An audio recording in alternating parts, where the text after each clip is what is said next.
বিশ্ব নবীর পথ চিরশান্তির পথ। অশান্ত বিশ্বে তুমি রহমত, এসো তাই মেধা মননে জেনে।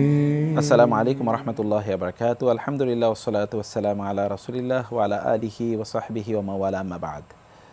এনটিভি কর্তৃক আয়োজিত জুমাবারের বিশেষ আয়োজন দারসে হাদিসের পক্ষ থেকে আমরা সবাইকে আন্তরিক প্রীতি, শুভেচ্ছা এবং অভিনন্দন জানাচ্ছি। ইনশাআল্লাহ আমরা অত্যন্ত গুরুত্বপূর্ণ মূল্যবান বই রিয়াদুস সালিহিন এর একটি চ্যাপ্টার, যেটি গীবত সংক্রান্ত, এই চ্যাপ্টারের একটি হাদিস পড়ব। প্রাসঙ্গিক কিছু আলোচনা আমরা শোনার চেষ্টা করব এবং আমাদের জীবনে এই হাদিসের ইমপ্লিকেশন কী হতে পারে সেটি আমরা বোঝার চেষ্টা করব। আল্লাহ তাআলা আমাদেরকে তৌফিক দান করুন। আমরা যে হাদিসটি পড়ছি এটি হচ্ছে রিয়াদুস সালিহিনের, আমরা যদি দেখি চতুর্থ খণ্ড, তার মানে গীবত সংক্রান্ত 1523 নম্বর হাদিসটি আমরা একটু পড়ছি। হাদিসটি হচ্ছে আন আবি হুরায়রা রাদিয়াল্লাহু তাআলা আনহু আন্না রাসূলুল্লাহি সাল্লাল্লাহু আলাইহি ওয়াসাল্লাম ক্বালা আতাদরুনা মাল গীবাহ قالوا الله ورسوله أعلم قال ذكرك أخاك بما يكره قيل أفرأيت إن كان في أخي ما أقول قال إن كان في أخيك ما تقول فقد اغتبته وإن لم يكن فيه ما تقول فقد بهته رواه مسلم। হাদিসটি আবু হুরায়রা রাদিয়াল্লাহু তাআলা আনহু তিনি বর্ণনা করেছেন। রাসূলুল্লাহ সাল্লাল্লাহু আলাইহি ওয়াসাল্লাম বলেছেন, তোমরা কি জানো গীবত কি? এটা রাসূলুল্লাহ সাল্লাল্লাহু আলাইহি ওয়াসাল্লামের টিচিংয়ের একটা স্টাইল, ম্যাথোডোলজি। তিনি প্রশ্ন করে তারপরে তাদের কাছ থেকে উত্তর নেওয়া অথবা তাদের এই বিষয়ে তাদের জ্ঞান কতটুকু আছে সেটা জানা বা তাদের আগ্রহ তৈরি করার চেষ্টা করতেন। এর যারা টিচিং প্রফেশনে আছেন তারা এটি অ্যাপ্লাই করতে পারেন। এমনকি আপনি আপনার সন্তানদের মাঝেও কিন্তু এই সিস্টেমটাকে আপনি ডেভেলপ করতে পারেন, অ্যাপ্লাই করতে পারেন। তুমি কি জানো এটা কি? রাসূল তাদেরকে জিজ্ঞেস করলেন, আতাদরুনা মানিল গীবা, আপনারা কি জানেন বা তোমরা কি জানো গীবত কাকে বলে? তখন তারা বলেন আল্লাহু ওয়া রাসূলুহু আ'লাম। এটা একটা এটিকেট অফ নলেজ, মানে জ্ঞানের ইস্যুটি আল্লাহ এবং আল্লাহ রাসূলের প্রতি রেফার করতে হয়। সাহাবায়ে কেরামরা জানতেন, আমরা যা জানি তা ভুলও হতে পারে, অতএব আল্লাহ এবং আল্লাহ রাসূল যা আমাদেরকে জানাবেন তাই শুদ্ধ। আমাদেরও জ্ঞানের ক্ষেত্রে, জ্ঞান অর্জনের ক্ষেত্রে আল্লাহ এবং আল্লাহ রাসূলের কাছে যাওয়া দরকার, বা বিশুদ্ধ জ্ঞান অর্জন করতে হলে আমাদেরকে আল্লাহ এবং আল্লাহ রাসূলের কাছে যাওয়া দরকার। আল্লাহ এবং আল্লাহ রাসূলের কাছে যাওয়া মানে হচ্ছে কোরআন এবং সুন্নাহর কাছে যাওয়া। তাহলে আপনি পবিত্রতম, বিশুদ্ধতম, সঠিক ইনফরমেশন বা তথ্য আপনি পাবেন। কোরআন এবং সুন্নাহর সাথে যা মিলবে তাই কেবল সঠিক জ্ঞান। এর সাথে যা মিলবে বা কনফ্লিক্টিং হবে সেটি কিন্তু আপনাকে রিজেক্ট করতে হবে, ডিনাই করতে হবে। সে জ্ঞান সত্যিকার অর্থে জ্ঞান না, কারণ তার মধ্যে নিশ্চয়ই কোনো ধরনের ফলসুড বা অন্য কোনো কিছু থাকতে পারে। তো সাহাবায়ে কেরামরা বললেন আল্লাহু ওয়া রাসূলুহু আ'লাম, আল্লাহ এবং আল্লাহ রাসূলই সবচেয়ে ভালো জানেন। এটা তাদের এটিকেট, অথবা রাসূলের কাছ থেকে তারা আরেকটু বেশি জানার জন্যে তারা এই বিষয়টি বললেন। ক্বালা, তখন তিনি বললেন, যিকরুকা আখাকা বিমা ইয়াকরাহু। গীবত মানে হচ্ছে, গীবতের সঙ্গে এবার রাসূলুল্লাহ সাল্লাল্লাহু আলাইহি ওয়াসাল্লাম দিচ্ছেন, তা হলো তোমার মুসলিম ভাইয়ের ব্যাপারে এমন কোনো কিছু আলোচনা করা যা সে অপছন্দ করবে। ইয়াকরাহু, সে অপছন্দ করবে। কিলা, সাহাবায়ে কেরামরা বললেন, আফারাআইতা ইন কানা ফি আখি মা আকুলু, আপনার মত কি ইয়া রাসূলুল্লাহ, আমার ভাইয়ের, কোনো মুসলিম ভাইয়ের ব্যাপারে আমি যদি এমন কোনো কথা বলি যেই বিষয়টি তার মধ্যে রয়েছে, মানে সাধারণত দোষের কথা যদি বলি, যে দোষটি তার মধ্যে রয়েছে এই বিষয় যদি আমি কোথাও আলোচনা করি, তাইলে কি এটি গীবাত হবে? রাসূলুল্লাহ সাল্লাল্লাহু আলাইহি ওয়াসাল্লাম বললেন, ইন কানা ফিহি মা তাকুল ফাকাদ ইগতাবতাহু। হ্যাঁ, তুমি তার বিষয়ে যে কথাটি বলেছো, যে দোষের বর্ণনা দিয়েছো, তার বিরুদ্ধে যে কথা বলেছো, তা যদি তার মধ্যে থাকে তাহলে তো তুমি গীবত করলে। আর যদি তার মধ্যে তা না থাকে তাহলে তো তুমি তার বিরুদ্ধে মিথ্যা অপবাদ আরোপ করলে। সুবহানাল্লাহ, কি অসাধারণ পদ্ধতি!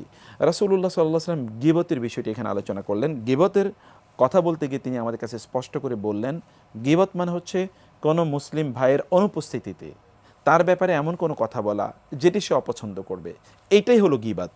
আর তার অনুপস্থিতিতে যদি আপনি তার বিষয়ে এমন কোনো কথা বলেন যেটি তার মধ্যে নাই, এমন কোনো দোষের কথা বলছেন, এমন কোনো অপরাধের কথা, অথবা এমন কোনো বিষয়ে তার বিরুদ্ধে কথা বলেন যেই গুণটি বা যেই দোষটি তার মধ্যে নাই, তাহলে তো আপনি তার বিরুদ্ধে মিথ্যা অপবাদ প্রদান করলেন। আর মিথ্যা অপবাদ এর ব্যাপারে মহান আল্লাহ সুবহানাহু ওয়া তাআলা কোরআনে বলেছেন, ওই ব্যক্তি ইসমান আযীমা, একটা ভয়ঙ্কর ভয়ঙ্কর মহাপাপ সে সম্পাদন করলো, যে আর কারো বিরুদ্ধে মিথ্যা অপবাদ দেয়। বিশেষ করে নারীদের বিরুদ্ধে মিথ্যা অপবাদ দিলে তো ব্যক্তিকে 80টি ব্যত্রাঘাত করতে হয় যে এই মিথ্যা অপবাদ প্রদান করেছে।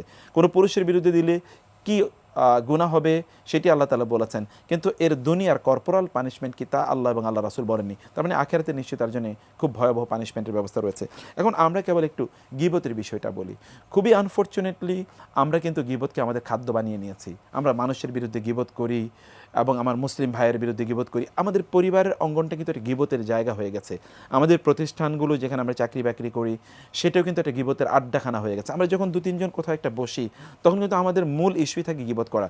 ওই বন্ধু কী বলেছে, সেই বন্ধুর পরিবারে কী হয়েছে, অমুক আত্মীয় কী করেছে, এমনকি পারিবারিক অঙ্গনগুলো আমাদের বাচ্চাগুলো কিন্তু খুবই আনফর্চুনেটলি এই গীবতের মানসিকতা নিয়ে বড় হয়ে ওঠে বা গীবতের চর্চা নিয়ে তারা বড় হয়ে ওঠে। অথচ গীবত আমাদের সকল আমলকে ধসিয়ে দিতে পারে। কোরআনের একটি কথা তো আমাদের জানা আছে, আল্লাহ সুবহানাহু ওয়া তাআলা আমাদেরকে গীবতের একটা এক্সাম্পল দিতে গিয়ে তিনি বলেছেন, গীবত করা মানে হচ্ছে মৃত ভাইয়ের মাংস ছিঁড়ে ছিঁড়ে খাওয়া, খাবলে খাওয়া। আপনি বলতে পারেন তো কতটা হিংস্র হতে পারে? এমনিই তো কোনো মানুষের মাংস খাওয়া এটা কতটা হিংস্র হতে পারে, সে যদি আবার মৃত হয় তাহলে তার মাংস খাওয়া কতটা ঘৃণ্য, কতটা হিংস্র এবং কতটা নিচু মানসিকতার হতে পারে। আর সে যদি মুসলিম ভাই হয়, যদি আপন ভাই হয়, তাহলে কেমন হতে পারে? কতটা জঘন্য ইস্যু আল্লাহ তাআলা এখানে উপস্থাপন করেছেন। মানে গীবতটা ঠিক এই লেভেলের একটা বিষয়, এবং ইংরেজিতে এটাকে ব্যাক বাইটিং বলা হয়, মানে পেছন থেকে কামড়ানো। বেসিক্যালি আসলে তো এটা কামড়ানো। একজন সভ্য মানুষ, একজন ভদ্র মানুষ, একজন সম্ভ্রান্ত মানুষ, একজন নীতিবান মানুষ, অথবা যার রুচি আছে, যার ব্যক্তিত্ব রয়েছে, যার সামান্য মূল্যবোধ রয়েছে, যিনি সত্যি করতে মানুষের মানদণ্ড ধারণ করেন, এমন কোনো ব্যক্তি কি এরকম রুচিহীন কাজ করতে পারেন যে মৃত ভাইয়ের মাংস খাওয়া? এবং সত্যি করতে মৃত ভাইয়ের মাংস হয়তো বা সে খাচ্ছে না, কিন্তু মৃত ভাইয়ের মাংস খেলে, মৃত ভাইয়ের মাংস খেলে যেই জঘন্য অপরাধটি হয় অথবা কুরুচির পরিচয় প্রদান করা হয়, ঠিক কারো অনুপস্থিতিতে তার বিরুদ্ধে এমন কোনো কথা বলে যে কথাটি শুনলে সে মন খারাপ করতো, তার মনে কষ্ট লাগতো, সে অপছন্দ করতো, এ কথাগুলো ঠিক এই লেভেলের জঘন্য অপরাধ। আর এটার কর্পোরাল পানিশমেন্ট তো আল্লাহ রাসূল সাল্লাল্লাহু আলাইহি ওয়াসাল্লাম আমাদেরকে জানিয়ে দিলেন। তিনি যখন মেরাজের রাতে তিনি ভ্রমণ করছিলেন জান্নাত এবং জাহান্নাম, তিনি জাহান্নামে দেখেছেন একদল লোক তাদের মানে এই যে আঙ্গুলের নখগুলো এগুলো আপনার মানে খুব বড় নখে বিশিষ্ট হয়েছে এবং সীসার মতো এটা নখ হয়েছে। এই নখ দিয়ে সে ওই ব্যক্তিরা তাদের মুখের যে মাংসগুলো খাবলে খাবলে তারা মাংসগুলো ছিন্ন বিচ্ছিন্ন করছে। রাসূল সাল্লাল্লাহু আলাইহি ওয়াসাল্লাম একটু অবাক হলেন, এরা কারা? তখন জিবরিল তাকে জানালেন, এরা হচ্ছে সেই সকল লোকেরা যারা দুনিয়াতে তাদের মুসলিম ভাইদের বিরুদ্ধে গীবত করত। একবার চিন্তা করে দেখুন গীবতের ভয়াবহতা। ব্যক্তি তার মুখের মাংস মানে খাবলে ছিঁড়ে সে ছিন্ন বিচ্ছিন্ন করছে, তার মানে তার নিজকে সে ক্ষত বিক্ষত করছে, তার মানে তার নিজকে সে অপমানিত করছে, লাঞ্ছিত করছে, অন্যদের সামনে হিংস্র হিসেবে উপস্থাপন করছে। আপনি দুনিয়াতে যা করবেন আখিরাতে ঠিক এরকম একটা ডিসপ্লে, ডেমনস্ট্রেশন, এমন একটা ঘটনা কিন্তু আপনাকে দিয়ে ঘটানো হবে যেন আপনার চরিত্র তার মাধ্যমে উদ্ঘাটিত হয়, পরিচিত হয়, শত কোটি মানুষের সামনে আপনি কাজ করবেন। এর মাধ্যমে আপনার জঘন্য চরিত্রটা আপনি সেদিন দেখিয়ে দিলেন। বস্তুত আমরা যদি কখনও কারো বিরুদ্ধে কোনো কথা বলি, এর মাধ্যমে কিন্তু আমাদের আমলগুলো একেবারে শেষ করে দিই আমরা, আমাদের আমলগুলো তখন জ্বলে পুড়ে ছাই হয়ে যায়। এই জন্য রাসূলুল্লাহ সাল্লাল্লাহু আলাইহি ওয়াসাল্লাম বলেছেন এটা আসলে আগুনের মতো, যেমনিভাবে আগুন লাকড়িগুলোকে পুড়িয়ে ছাই করে দেয়, আমাদের ইবাদতগুলোকে পুড়িয়ে ছাই করে দেয়, এরকম কারো বিরুদ্ধে কোনো ধরনের কথাবার্তা বলা। আর আমরা যেটা কথা বলেছি তা হচ্ছে যে এটাকে আমরা এখন ডাল ভাত বানিয়ে নিয়েছি, মানে একেবারে স্বাভাবিক জিনিস বানিয়ে নিয়েছি। মনে হচ্ছে যেন গীবত না করলে আমাদের পেটের ভাত হজম হয় না। অনেকে আবার এগুলোকে জায়েজ বানানোর জন্য বিভিন্ন ধরনের তারা শব্দ অথবা বিভিন্ন ধরনের কথাবার্তা তারা বলে থাকেন, বিভিন্ন ধরনের চাতুরির আশ্রয় নেন বা বিভিন্ন অজুহাত তারা উপস্থাপন করতে চান যে আমি ভাই যা বলছি আমি তো মিথ্যা বলছি না, কেন গীবত হবে? মিথ্যা বললে তো এটা মিথ্যা অপবাদ হয়। গীবত তো তার বিরুদ্ধে সত্য কথা বলা, তার অনুপস্থিতিতে। কেন এটা গীবত হচ্ছে? কারণ আপনি এর মধ্যে দুটো কাজ করছেন। একটা হচ্ছে যে আপনার চরিত্রটাকে আপনি ধ্বংস করে দিচ্ছেন, আপনার মধ্যে যে ভালো মানুষই আছে এই ভালো মানুষটাকে আপনি নষ্ট করে দিচ্ছেন, মানুষের ব্যাপারে আপনি ছিদ্রান্বেষণ করছেন, মানুষের কল্যাণ আপনি দেখতে পাচ্ছেন না, ফলে আপনি মনের দিক থেকে অনেক নিচু হয়ে যাচ্ছেন, আপনার নিজকে আপনি ড্যামেজ করে দিচ্ছেন, আপনার পার্সোনালিটি আপনি ধ্বংস করে দিচ্ছেন। এখন জন্ম সনদ দিয়ে খোলো বিকাশ স্টুডেন্ট অ্যাকাউন্ট, নিজের বিকাশ নিজে কর। এটা তো এক নম্বর কাজ। আর দুই নম্বর হচ্ছে ওই ব্যক্তির সম্মান কিন্তু আপনি আহত করছেন। অন্যদের দৃষ্টিতে তিনি সম্মানিত ছিলেন, অন্যদের দৃষ্টিতে তার সমীহ পাওয়ার একটা জায়গা ছিল, কিন্তু আপনি তার এই মর্যাদাকে ধ্বংস করে দিয়েছেন। অথচ তার মর্যাদা রক্ষা করা আপনার জন্য ছিল ফরজ, তার মর্যাদায় হানি করা, আঘাত করা এটা ছিল আপনার জন্য হারাম। আপনি সত্যিকার অর্থে যখন মানুষের বিরুদ্ধে যখন আপনি কথা বলবেন তখন আপনি তার সম্মানহানি করবেন, আর আপনি তার সম্মানহানি করলে আল্লাহ তাআলা বিপরীতে আপনার সম্মানহানি করার মতো বহু অবস্থা তৈরি করে দেবেন। এই জন্য মানুষের বিরুদ্ধে কথা বলবেন না, কোনো অজুহাতেই না। কারো বিরুদ্ধে কথা বলার আগে আপনার দায়িত্ব হচ্ছে ওই ব্যক্তিকে বিষয়টা জানানো। তার যদি কোনো সমস্যা থাকে তাহলে তাকে পার্সোনালি বলুন। এটা ব্রাদারহুড তৈরি করবে, এটা লাভ, এটা অ্যাফেকশন, এটা আমাদের যে সম্প্রীতি, সহমর্মিতা, সৌহার্দ্য এটা ডেভেলপ করবে। আদারওয়াইজ যে ব্রাদারহুড রয়েছে, উখুয়া রয়েছে, আমাদের যে ভ্রাতৃত্ব রয়েছে, এটা একেবারে ধ্বংস হয়ে যাবে। একজন আরেকজনের পেছনে লাগবে, পরস্পরের সম্মানহানি হবে, এবং এই জায়গায় যে আমরা শান্তিপূর্ণ বসবাস যেটা করার কথা ছিল, এই সমাজটা কিন্তু আপনি হাতে ধরে ধ্বংস করে দিচ্ছেন। আল্লাহ তাআলা বলছেন ওয়াইলুল লিকুল্লি হুমাজাতিল লুমাজা। আল্লাহ তাআলা বলেছেন যে এই সকল ব্যক্তিরা অন্যের চগলখুরি করে, গীবত করে, এদের জন্য ধ্বংস। আল্লাহ যদি বলেন ধ্বংস, তাহলে বাঁচানোর কে আছে? আল্লাহ বলেছেন ফালা তুতি কুল্লা হাল্লাফিম মাহিন হাম্মাজিম মাশাইম বিনামিম। যে সকল লোকেরা তারা অন্যদের বিরুদ্ধে কথাবার্তা বলে বলে বেড়ায়, অন্যদের ছিদ্রান্বেষণ করে, গীবত করে, মানুষের বিরুদ্ধে কথাবার্তা বলে, এই সকল ব্যক্তিদের তোমরা ধারে কাছেও যেও না, তাদের সাথে বন্ধুত্ব তৈরি করো না, তাদের সাথে উঠা বসা করো না, তাদেরকে প্রত্যাখ্যান করো। কারণ তারা নিজেরা এর মধ্যে বিষাক্ত হয়ে গেছে, তারা সমাজকে বিষাক্ত করবে, তোমাকে কলুষিত করবে। সেই কারণে আপনি যদি কোনো একটা জায়গায় বসেন, ধরুন এখানে কোনো গীবত হচ্ছে, পরনিন্দা হচ্ছে, পরচর্চা হচ্ছে, তাহলে আপনার কাজ হচ্ছে দ্রুত ওই জায়গা থেকে পরিত্যাগ করা, তাদেরকে আপনার নিশ্চিত করে যে ভাই এই কথা কিন্তু বলা ঠিক না, আমাদের এই আলোচনাটা বন্ধ করে দেওয়া উচিত, তাদেরকে নাসিহা করা। এবং 2 নম্বর বিষয় হচ্ছে তারা যদি নাসিহা গ্রহণ না করে তাহলে সেখান থেকে আপনার উঠে যাওয়া উচিত। এটা কিন্তু আপনার ঈমানের দাবি।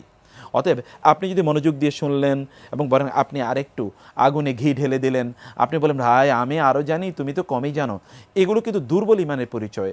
সত্যিকার অর্থে আমাদের ঈমান যখন একেবারে অ্যাবিজে চলে যায়, একেবারে লোয়ার লেভেলে চলে যায়, যখন তলানিতে গিয়ে ঈমান থাকে না, তখন আমরা এই কাজ করি। অথচ দেখেন সালাফরা তারা কী করেছেন, ইমাম শাফি রহমাতুল্লাহর কাছে কোনো একজন ব্যক্তি এসে বললেন আপনার বিরুদ্ধে অমকে একটা কথা বলেছে, আমি একটু বলতে চাই। তিনি বলে থামো থামো, আচ্ছা তুমি আমাকে যে কথাটা বলছো এই কথাটাতে কি শুনলে আমার কোনো লাভ হবে?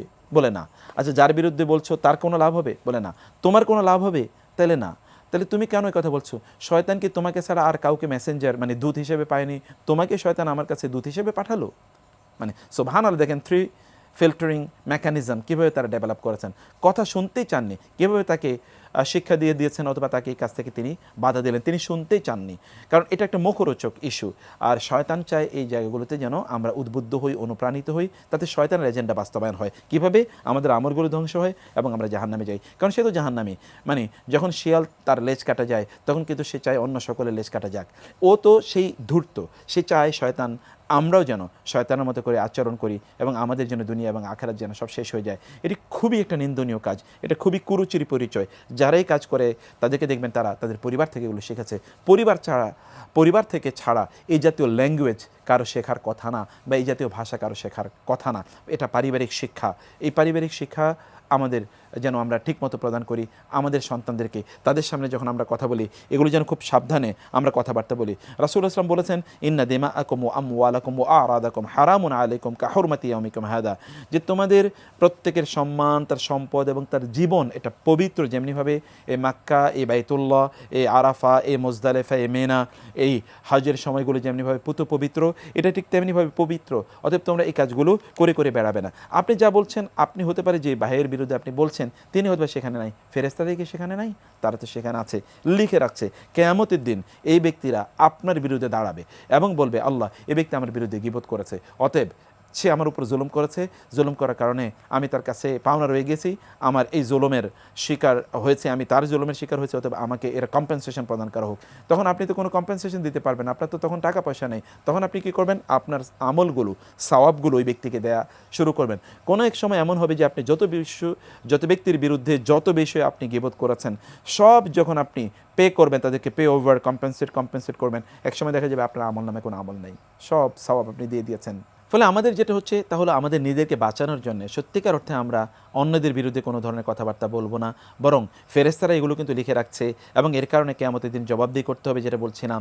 এবং আমরা ওই যে যাদের বিরুদ্ধে কথা বলেছি তারা কিন্তু আমাদের সওয়াবগুলো সব নিতে থাকবে, অনেক পাওনাদার থেকে যাবে, তাদের সওয়াব আমরা তো দেয়ার মতো কোনো সুযোগ নেই, তখন আমরা কি করব, আমাদের আমল নামে তাদের গুণাগুলো নিয়ে আসবে। রাসূল সাল্লাল্লাহু আলাইহি ওয়াসাল্লাম ঠিক এই কথা বলেছেন, আতাদরুনা মানিল মুফলিস, তোমরা কি জানো দেউলিয়াকে? দেউলিয়া হচ্ছে ওই ব্যক্তি যে অনেক আমল করেছে কিন্তু কিয়ামতের দিন অন্যের গীবত করা, কারো শিকায়াত করা, কারো নিন্দাবাদ করা, অথবা কারো জুলুম করা, কারো উপরে কারো ক্ষতি করা, কাউকে কষ্ট দেয়া, কারো মিথ্যা আরোপ করা ইত্যাকার কারণে ওই সকল পাওনাদারদের সে তার সওয়াব দিয়ে দিয়ে সে ব্যক্তি একেবারে তখন দিনহীন হয়ে যাবে, অর্থাৎ সে দেউলিয়া হয়ে যাবে। এই দেউলিয়া হওয়া থেকে আমাদেরকে অবশ্যই বাঁচতে হবে। আপনি শ্রেষ্ঠতম মুসলিম হতে চান, তাই না? রাসূলুল্লাহ সাল্লাল্লাহু আলাইহি ওয়াসাল্লাম বলেছেন যে মুসলিম হচ্ছে সে ব্যক্তি, আল মুসলিমু মান সালিম আল মুসলিমুনা মিন লিসানিহি ওয়া ইয়াদিহি, সে হচ্ছে প্রকৃত মুসলিম যার হাত থেকে, যার মুখ থেকে অন্যান্য মুসলিমরা তারা নিরাপদ। এটা আল মুমিনু মান আমানাহুন নাস, রাসূল সাল্লাল্লাহু আলাইহি ওয়াসাল্লাম বলেছেন সেই প্রকৃত মুমিন যাকে অন্যরা নিরাপদ মনে করে, যে না এই ব্যক্তি আমার কোনো ক্ষতি করবে না, না তার মুখ দিয়ে না তার হাত দিয়ে। ইন্নাস সামা ওয়াল বাসার ওয়াল ফুয়াদা কুল্লু উলাইকা কানা আনহু মাসউলা কুল্লু যালিকা কানা আনহু মাসউলা, আপনার মুখের কথার কারণে কিন্তু আপনি জবাবদিহি করতে হবে। আল্লাহ তাআলা বলেছেন মা ইয়ালফিযু মিন কাউলিন ইল্লা লাদাইহি রাকিবুন আতীদ, এই মুখ কিন্তু আপনাকে সত্যিকার অর্থে বাঁচাতেও পারে, আপনাকে ধ্বংস করে দিতে পারে। রাসূলুল্লাহ সাল্লাল্লাহু আলাইহি ওয়াসাল্লাম বলেছেন ইন্নাল আবদা লা ইয়াতাকাল্লামু বিকালিমাতিন, যেটি আপনি এই যে আমরা রিয়াদুস সালিহিন পড়ছি, এই যে মানে আমরা গীবত যে অধ্যায় পড়ছি সেখানে যদি আপনি দেখেন রাসূলুল্লাহ সাল্লাল্লাহু আলাইহি ওয়াসাল্লাম এই কথাই বলেছেন ইন্নার রাজুলা লা ইয়াতাকাল্লামু বিল কালিমাতি মিন রিদওয়ানিল্লাহি সুবহানাহু ওয়া তাআলা মা কানা ইয়াযুন্নু আন তাবলুগা মা বালাগাত ইয়াকতুবুল্লাহু আযজা ওয়া জাল্লা বিহা রিদওয়ানাহু ইলা ইয়াউমিন ইয়ালকাহু, কোনো একজন ব্যক্তি কোনো একটা কথা বলে, কথাটা ভালো বলেছে, আল্লাহর খুব পছন্দনীয় কথা, এই কারণে আল্লাহ তাআলা তাকে জান্নাতের এতটা উঁচু স্থান প্রদান করবেন যতটা দূরত্ব রয়েছে আসমান এবং জমিনের মধ্যখানে। আবার কোনো একজন ব্যক্তি এমন কোনো কথা বলেছেন, কোনো মুসলিম ভাইয়ের বিরুদ্ধে কোনো কথা বলেছেন, কারো সম্মানহানি করেছেন, তার কারো গীবত করেছেন, কারো বিরুদ্ধে মিথ্যা অপবাদ দিয়েছেন, এই কারণে আল্লাহ এত অসন্তুষ্ট হন, এই ব্যক্তির কোনো আমলের দিকে আর আল্লাহ তাকান না। আল্লাহ বলেন যে তোমাকে জাহান্নামের এত গভীরে, এত দূরে, এত গহ্বরে আমি নিক্ষেপ করলাম যে যতটুকু দূরত্ব রয়েছে আসমান এবং জমিনের মাঝে। এই জন্যে আপনি যা বলবেন তা আপনি সুন্দর করে বলুন, কারণ এটা আপনার ঈমানের পরিচায়ক। শুধুমাত্র তাই না, এর মধ্যে আপনার মর্যাদা বেড়ে যায়, এটা আপনার জ্ঞানের পরিচায়ক, এটা আপনার বুদ্ধিমত্তার পরিচায়ক। এবং রাসূলুল্লাহ সাল্লাল্লাহু আলাইহি ওয়াসাল্লাম আপনার জন্য জান্নাতের গ্যারান্টি নিয়েছেন। যেমনিভাবে আপনি দেখতে পাবেন তিনি বলেছেন মাই আদমানুলি মা বাইনা লিহিয়াতাইহি ওয়া মা বাইনা রিজলাইহি আদমানু লাহুল জান্নাহ, কোনো একজন ব্যক্তি তিনি যদি তার দুই চোয়ালের মধ্যবর্তী জায়গা অর্থাৎ এই মুখটা নিয়ন্ত্রণ করে তাহলে আমি তার জান্নাতের গ্যারান্টি দিয়ে দিলাম। সুবহানাল্লাহ, মুখ নিয়ন্ত্রণ করতে পারলেই আপনি জান্নাতের গ্যারান্টি পেয়ে যাচ্ছেন। কারণ মুখই হচ্ছে বেসিক্যালি মৌলিকভাবে আমাদের সকল সমস্যার মূল। রাসূলুল্লাহ সাল্লাল্লাহু আলাইহি ওয়াসাল্লাম যখন মুআয ইবনে জাবাল রাদিয়াল্লাহু তাআলা আনহুকে বলুন কুফা আলাইকা হাযা, তোমার মুখ জিহ্বা নিয়ন্ত্রণ করো, তখন তিনি বলেন ইয়া রাসূলুল্লাহ আমরা ইন্না লা মুআখাযুনা বিমা নাতাকাল্লামু বিহি, আমরা যা বলছি তার কারণে কি আমাদেরকে আল্লাহর কাছে জবাবদিহি করতে হবে? তিনি বলেন সাকিলাত কাউমুকা ইয়া মুআয, মুআয তুমি বলছো কি?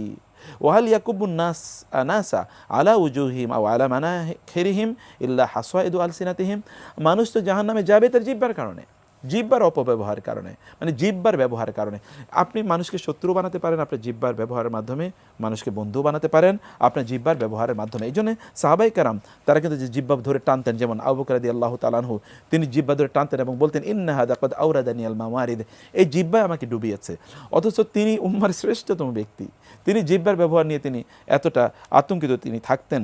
এই জন্যে আমাদেরকে আল্লাহ সুবহানাহু ওয়া তাআলা বলেছেন আমরা যেন কারো ব্যাপারে আন্দাজি কোনো কথা না বলি, অপ্রয়োজনীয় কোনো কথা না বলি, কারণ এর জন্য আমাদেরকে মা ইয়ালফিযু মিন কাউলিন ইল্লা লাদাইহি রাকিবুন আতীদ, তিনি বলেছেন এটা ঈমানের পরিচায়ক। এবং তিনি বলেছেন সর্বোত্তম মুসলিম তারা যারা তাদের হাত থেকে এমনকি সবচেয়ে গুরুত্বপূর্ণ তাদের মুখ থেকে অন্যান্য মুমিনদেরকে তারা বিরত রাখে, মানে তাদের কষ্ট দেয়া থেকে বিরত রাখে। আবার অন্যভাবে তিনি বলেছেন কেউ যদি তার জিহ্বাকে নিয়ন্ত্রণ করতে পারে তাহলে আমি তার জান্নাতের গ্যারান্টি হয়ে গেলাম। রাসূলুল্লাহ সাল্লাল্লাহু আলাইহি ওয়াসাল্লাম বলেছেন কোন একজন ব্যক্তির কথা বলার কারণে আল্লাহ তাআলা তার মর্যাদা বাড়িয়ে দেন। রাসূল সাল্লাল্লাহু বলেছেন কোন একজন ব্যক্তি যখন কোনো কথা বলে এর যদি কারো বিরুদ্ধে হয়ে যায় তাহলে এর কারণে হতে পারে আল্লাহ তাআলা জাহান্নামের এত গভীরে তাকে নিক্ষেপ করেন যতটা দূরত্ব আসমান এবং জমিনের মধ্যে রয়েছে। রাসূলুল্লাহ সাল্লাল্লাহু আলাইহি ওয়াসাল্লাম বলেছেন আমাদের গোটা শরীর এটা নিয়ন্ত্রণ হয় মূলত জিহ্বার মাধ্যমে, অন্তরের মাধ্যমে জিহ্বা নিয়ন্ত্রিত হয়, ফলে জিহ্বা মূলত পরিচালনা করে আমাদের শরীরের অঙ্গ প্রত্যঙ্গগুলোকে। আপনি যা বলেন আপনি মূলত তাই করেন, অথবা আপনি যা বলেন আপনি তাই। আপনি চরিত্র মূলত তাই যা আপনার মুখ থেকে বের হয়, এটাই মূলত আপনার চরিত্র। এই জন্য দেখবেন পৃথিবীর ঘৃণিত লোকদের চরিত্র, তাদের শব্দচয়ন, তাদের কথাবার্তা, তাদের উচ্চারণ, তাদের অঙ্গভঙ্গি, এভরিথিং ইজ ভেরি মাচ মানে এটা আনফ্যাথমেবল, এটাকে আপনি টলারেট করার মতো না, অথবা এটা ভেরি মাচ ড্যামেজিং এবং হার্টেনিং টু আদার্স। দেখবেন যে আপনার জিহ্বার ব্যবহারের মাধ্যমে কিন্তু আপনি অন্যকে শান্তি দিতে পারেন, প্রশান্তি দিতে পারেন, কমফোর্ট দিতে পারেন, আবার আপনি তার মাধ্যমে গালিগালাজও করেন। সুবহানাল্লাহ। আচ্ছা, একজন মোমেন কি গালিগালাজ করতে পারে? বিইসাল ইসমুল ফুসুক বাদাল ঈমান। একজন মোমেন ঈমান আনয়নের পর এই কাজগুলো কীভাবে করতে পারে? এই জন্য বাঁচার উপায় কি? কথা কম বলা, লা তুকসিরুল কালাম। রাসূলুল্লাহ সাল্লাল্লাহু আলাইহি ওয়াসাল্লাম বলেছেন, লা তুকসিরুল কালাম, তোমরা কথা কম বলবে, বেগাইরি যিকরিল্লাহ, তবে আল্লাহর জিকির বেশি করবে। ফা ইন্না কাসরাতাল কালামি বেগাইরি যিকরিল্লাহি কাসওয়াতুন লিল কলবি, কারণ তোমরা যদি কথা বেশি বলো, আল্লাহর জিকির কম করো, তাহলে তোমাদের অন্তরগুলো কঠিন হয়ে যাবে। ওয়া ইন আবআদান নাসি মিনাল্লাহি আল কলবুল কাসি, আর আল্লাহর কাছ থেকে সবচেয়ে দূরে থাকে ওই ব্যক্তি যার অন্তরটা হচ্ছে কঠিন। আপনি যখন গীবত করবেন আপনার অন্তরটা কঠিন হয়ে যাবে, মায়া মমতা তৈরি হবে না, ভালোবাসা তৈরি হবে না, বিশেষ করে ইবাদতের কোনো স্বাদ আপনি পাবেন না। লোকেরা ইবাদতের স্বাদ কেন পায় না? তারা গীবত করছে, এই কারণে মানুষের বিরুদ্ধে তারা কথা বলছে, মানুষের মুক্তি নাই, তারা শত্রু তৈরি করে যাচ্ছে প্রতি মুহূর্তে। এটা একমাত্র কারণ, তা হচ্ছে তারা তাদের জিহ্বার অপব্যবহার তারা করছে। আমরা আল্লাহ সুবহানাহু ওয়া তাআলার জিকির করা এবং আল্লাহ সুবহানাহু ওয়া তাআলার কিতাব তেলাওয়াত করা, মানুষের ব্যাপারে ভালো বলা, মানুষের ব্যাপারে দোয়া করা, এটি আমাদের কাজ, এবং এর মাধ্যমে আমরা সত্যিকার অর্থে আমরা জান্নাতে যেতে পারবো, অথবা আমরা আমাদের কল্যাণ অর্জন করতে পারবো। আমরা আল্লাহ সুবহানাহু ওয়া তাআলার কাছে দোয়া করি, প্রত্যাশা করি আল্লাহ সুবহানাহু ওয়া তাআলা যেন আমাদের জিহ্বার সর্বোত্তম ব্যবহার করার তৌফিক আমাদেরকে দান করেন।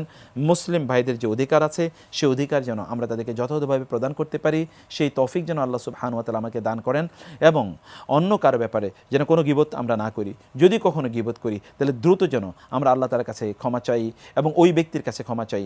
প্রয়োজনে কারো বিরুদ্ধে গীবত করলে তার সম্মান বাঁচানোর জন্যে, তার সম্মান রক্ষা করার জন্যে তার পক্ষে যেন আমরা কাজ করি। যেমনিভাবে ইকরামা ইবনে আবি জাহাল রাদিয়াল্লাহু তাআলা ইসলাম গ্রহণ করার পর রাসূল ইসলামকে এসে বলেন, ইয়া রাসূলুল্লাহ, আমি ইসলাম গ্রহণের আগে ইসলামের বিরুদ্ধে যত কথা বলেছি, আমি এখন ইসলামের পক্ষে তার চেয়ে দ্বিগুণ কথা বলবো। এটা কম্পেনসেশন। এইভাবেই মূলত আপনার জীবনকে পরিবর্তন করতে হয়। যদি কোথাও আপনি দেখেন যে আপনার মুসলিম ভাইদের বিরুদ্ধে কেউ কথা বলছে, তাইলে আপনি সেখান থেকে উঠে যান, তাদেরকে নিষেধ করুন। আপনার পরিবারে এই জাতীয় আলোচনা করবেন না, বন্ধুবান্ধবের সার্কেলে এগুলো আলোচনা করবেন না, কনস্ট্রাকটিভ আলোচনা করুন, বুদ্ধবৃত্তিক আলোচনা করুন, মানুষকে নসিহা প্রদান করুন। এর মাধ্যমে আপনি ক্ষতি থেকে বেঁচে যাবেন, আপনার চরিত্র উন্নত হবে, আপনার মানসিকতা অনেক ভালো হবে, আপনি নিজে শান্তিতে থাকবেন, আপনার প্রশান্তি তৈরি হবে, অন্তরটা আপনার তখন আল্লাহ সুবহানাহু ওয়া তাআলার প্রতি ভালোবাসা দিয়ে পূর্ণ হবে, মানুষের প্রতি ভালোবাসা দিয়ে পূর্ণ হবে। তখন আপনি একটা প্রশান্তি উপভোগ করবেন, আপনি তখন স্বাদ পাবেন, আপনার ঈমানের, আপনার আমলের স্বাদ পাবেন, এবং আল্লাহ সুবহানাহু ওয়া তাআলা এর কাছে আপনি সবচেয়ে প্রিয়ভাজন, আল্লাহর সবচেয়ে নিকটবর্তী মানুষ হিসেবে আপনি ইনশাআল্লাহ কিয়ামতের দিন মহান আল্লাহ সুবহানাহু ওয়া তাআলার কাছে আপনি উপস্থিত হবেন। কখনো কখনো আমাদের অঙ্গভঙ্গিও কিন্তু গীবতের শামিল হয়ে যায়। যেমন রাসূলুল্লাহ সাল্লাল্লাহু আলাইহি ওয়াসাল্লাম সফিয়া রাদিয়াল্লাহু তাআলা আনহার ব্যাপারে যখন আয়েশা রাদিয়াল্লাহু তাআলা বলেন, কাফা বি সফিয়াতা কাযা ওয়া কাযা, সফিয়া তো মানে শুধু আঙ্গুল দিয়ে দেখেছেন, হাত দিয়ে, যে তিনি তো এরকম আন্ডারসাইজড। আয়েশা রাদিয়াল্লাহু তাআলা আনহাকে রাসূলুল্লাহ বললেন, তুমি এমন একটি কথা বলেছো, এই কথাটি এতটা খারাপ, যদি এটি সমুদ্রের পানির সাথে মিলিয়ে দেওয়া হয় তাহলে গোটা পানি দূষিত হয়ে যাবে। একটি মাত্র তিনি অঙ্গভঙ্গি করেছেন। আপনি কখনো কখনো আপনার কোনো বন্ধুর বিরুদ্ধে একটু চোখ টিপি দিচ্ছেন, একটু ভ্রুকুটি করছেন, একটু জিহ্বা দিয়ে অথবা আঙ্গুল দিয়ে কোনো ইশারা করছেন, কোনো অঙ্গভঙ্গি করছেন, এর মাধ্যমে কিন্তু আপনি গীবত করে যাচ্ছেন। গীবত কেবলমাত্র মুখের মাধ্যমে হয় না, অঙ্গভঙ্গির মাধ্যমে হয়ে থাকে। অথবা আপনি ধরুন এখন তো আর মুখে বলা লাগে না, আপনি হয়তোবা ফেসবুকে কারোর বিরুদ্ধে একটা খারাপ কথা আপনি লিখে দিলেন, হাজার হাজার মানুষেরা জানলো, তাই না? আপনি একজনের কাছে বলার চেয়ে এখন আপনি কিন্তু এটা তো মাল্টিপ্লাই ইম্প্যাক্ট আছে, আপনি হাজার হাজার লক্ষ লক্ষ ফলোয়ার্স ফ্রেন্ডস এর কাছে পৌঁছে গেল। সবার কাছে আপনি এই ব্যক্তির যে সম্মানহানি করলেন, আপনি এই ব্যক্তির এটার দায় কীভাবে পরিশোধ করবেন? কোনো অবস্থায় পরিশোধ করার কোনো সুযোগ নেই। এই জন্য সোশ্যাল মিডিয়াতে অথবা মিডিয়াতে, পত্রপত্রিকার মাধ্যমে, লেখনের মাধ্যমে, কমেন্টের সেকশনে, মেসেঞ্জারের মাধ্যমে, হোয়াটসঅ্যাপ অথবা ধরুন টুইটার ইত্যাদির মাধ্যমে যখন আপনি সোশ্যাল মিডিয়াতে যখন পাবলিকলি যখন কারো বিরুদ্ধে কোনো খারাপ কথা বলেন, তখন আপনি তার বিরুদ্ধে গীবত করলেন। আল্লাহু আকবার। আপনার সব ইবাদত কিন্তু একেবারে ড্যামেজ হয়ে যেতে পারে। আমরা মহান আল্লাহ সুবহানাহু ওয়া তাআলার কাছে দোয়া করি, আল্লাহ তাআলা যেন আমাদেরকে এই ভয়ঙ্কর অপরাধ থেকে বাঁচিয়ে রাখেন এবং আমাদের ইবাদতগুলো যেন নিয়ে আমরা আল্লাহর সামনে মর্যাদার সাথে দাঁড়াতে পারি, সেই তৌফিক আল্লাহ তাআলা আমাদেরকে দান করুন। রিয়াদুস সালিহিন এর এই অধ্যায়টি আপনারা আরো ভালো করে পড়বেন। আল্লাহ সুবহানাহু ওয়া তাআলা আমাদের সবাইকে সেই তৌফিক দান করুন। আমিন। ওয়াসসালামু আলাইকুম ওয়া রাহমাতুল্লাহি ওয়া বারাকাতুহু। পথ অশান্ত বিশ্বে তুমি রহমত, এসো তাই মেধা মননে জেনে এখন জন্ম সনদ দিয়ে খোলো বিকাশ স্টুডেন্ট অ্যাকাউন্ট। নিজের বিকাশ নিজে কর।